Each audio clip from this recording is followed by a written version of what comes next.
சிறுதுளி பெருவெள்ளம் மழைநீரை சேமிப்போம். ஹாய் ஃப்ரெண்ட்ஸ், எல்லாருக்கும் வணக்கம். நம்ம இன்னைக்கு மத்தி மீன் குழம்பு தான் செய்ய போகிறோம். மத்தி மிளகிட்டது அப்படின்னு மலையாளத்தில் சொல்லுவாங்க. அதனால் மிளகாத்தூள் அதிகமாக சேர்க்கறதுனால அந்த மாதிரி சொல்கிறது. அது எப்படி செய்யலாங்கிறத பார்க்கலாம் வாங்க. பாருங்கள், மத்தி மீன் நல்ல பெரிய சைஸ் மீன், நல்ல கொழுப்புள்ள மீனாக இருந்துச்சு. இது பார்த்திங்கன்னா ரெண்டு ரெண்டாக கட் பண்ணி வச்சுருக்கேன் சுத்தம் பண்ணி. அதுக்கு பார்த்திங்கன்னா ஒரு சின்ன துண்டு இஞ்சி, ஒரு தக்காளி, சின்ன வெங்காயம் கொஞ்சம், புளி ஒரு பெரிய நெல்லிக்காய் சைஸில் புளி எடுத்திருக்கேன். பூண்டு 10 பல் பூண்டு எல்லாம் இடித்து மாற்றி வச்சுக்கலாம். இப்போ பார்த்திங்கன்னா சட்டி அடுப்பில் வச்சுருக்கேன். எண்ணெய் தேவையான அளவுக்கு தேங்காய் எண்ணெய் ஊற்றியிருக்கேன். 1.5 டேபிள் ஸ்பூன் அளவுக்கு எண்ணெய் ஊற்றிருக்கேன். கடுகு போட்டு பொரிஞ்சதுக்கப்புறமா இப்போ பார்த்திங்கன்னா வெந்தயம் போட்டுக்கலாம். வெந்தயம் லாஸ்ட்டில் பொடியும் சேர்க்குறதுனால இப்போ பார்த்திங்கன்னா ஒரு 1/4 டீஸ்பூனுக்கு கம்மியாக தான் 1/4 டீஸ்பூன் அளவுக்கு வெந்தயம் போட்டிருக்கேன். அது பொரிஞ்சதுக்கப்புறமா சின்ன வெங்காயம் போட்டு தாளிச்சிக்கலாம். சின்ன வெங்காயம் போட்டு வதக்கி விட்டுட்டு அதுக்கப்புறமா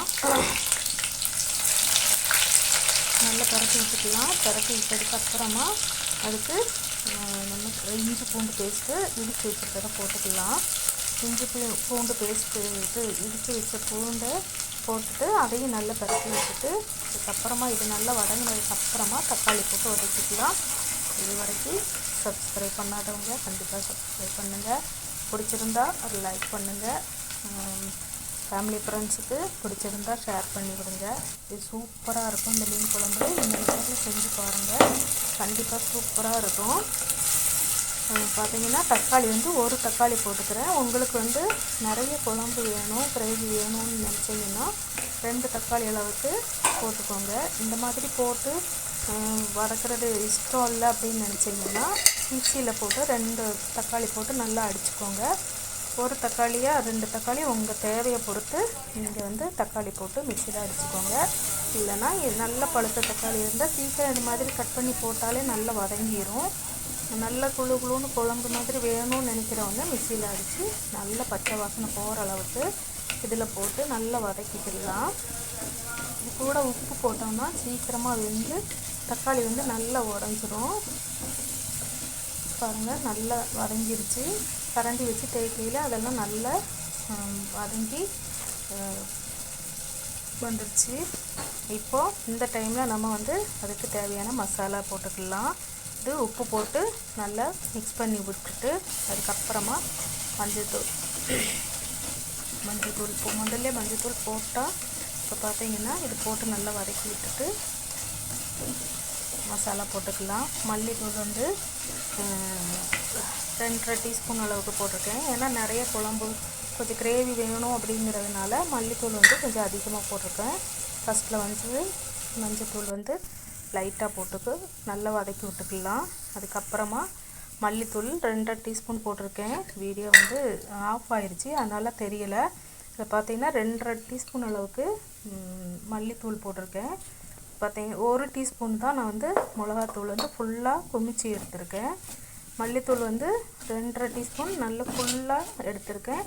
ஏன்னா கிரேவி நிறைய வேணும் அப்படிங்கிறதுனால குழம்பு அப்போ தான் நல்லா குழுன்னு கட்டியாக இருக்கும். இந்த மாதிரி செஞ்சோம்னா 1 வாரம் ஆனாலும் கூட கெட்டு போகாமல் அப்படியே இருக்கும். சூப்பர் டேஸ்ட்டாக இருக்கும். நீங்கள் கண்டிப்பாக ட்ரை பண்ணி பாருங்கள். இப்போ பாருங்கள், புளி தக்காளி சேர்த்துக்கனால நான் இந்த புளி ரொம்ப புளிப்பாக இருக்கும். அதனால நான் கம்மியாக சேர்த்துக்கிறேன். உங்கள் வீட்டில் இருக்க புளி எந்த மாதிரி இருக்கோ அதுக்கு தகுந்த மாதிரி நீங்கள் புளி சேர்த்துக்கோங்க.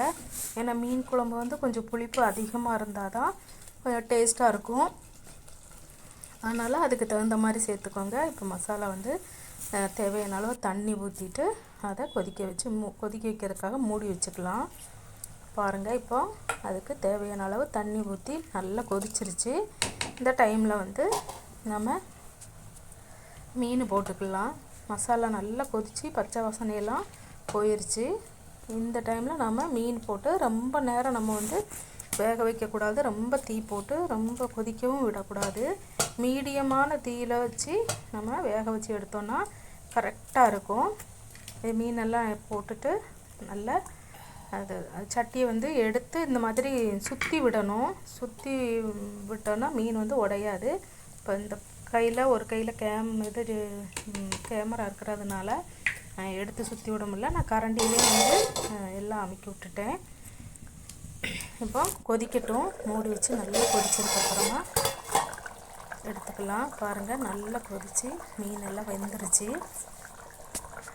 இந்த டைமில் நம்ம லாஸ்ட்டாக இதுக்கு பார்த்தீங்கன்னா வெந்தயப்பொடி ஒரு அரை டீஸ்பூன் அளவுக்கு இதில் தூவி விட்டுடலாம். தூவி விட்டுட்டு தேங்காய் வந்து ஒரு டீஸ்பூன் அளவுக்கு மேலே ஊற்றிட்டு இறக்கி வச்சிட்டோன்னா சூப்பராக இருக்கும், செம்மையாக இருக்கும். இதை வந்து மதியம் செஞ்சு வச்சுட்டு நைட்டுக்கு சாப்பிட்டா அருமையாக இருக்கும், நல்ல டேஸ்ட்டாக இருக்கும். நீங்கள் ட்ரை பண்ணி பாருங்கள், கண்டிப்பாக எல்லாருக்கும் பிடிக்கும். இது வரைக்கும் சப்ஸ்கிரைப் பண்ணாதவங்க கண்டிப்பாக சப்ஸ்கிரைப் பண்ணுங்கள். பிடிச்சிருந்தா ஒரு லைக் பண்ணுங்கள். உங்கள் கருத்துக்களை கமெண்ட் பாக்ஸில் தெரியப்படுத்துங்க. எல்லாருக்கும் ரொம்ப ரொம்ப நன்றி. எல்லோரும் நிறைய சப்போர்ட் பண்ணியிருக்கீங்க. எல்லாருக்குமே ரொம்ப நன்றி. இப்போ பார்த்தீங்கன்னா ஒரு டீஸ்பூன் அளவுக்கு எண்ணெய் ஊற்றி அப்படியே இறக்கி வச்சிட்டோன்னா காரமாக இருந்தாலும் கூட இந்த தேங்காய் எண்ணெய் ஊற்றுறதுனால காரம் வந்து கம்மியாயிரும். அதனால் எல்லோரும் ட்ரை பண்ணி பாருங்கள். இது கிப்பி கேரளா சமையல் சூப்பராக இருக்கும். எல்லாருக்கும் நன்றி, வணக்கம், தேங்க்யூ.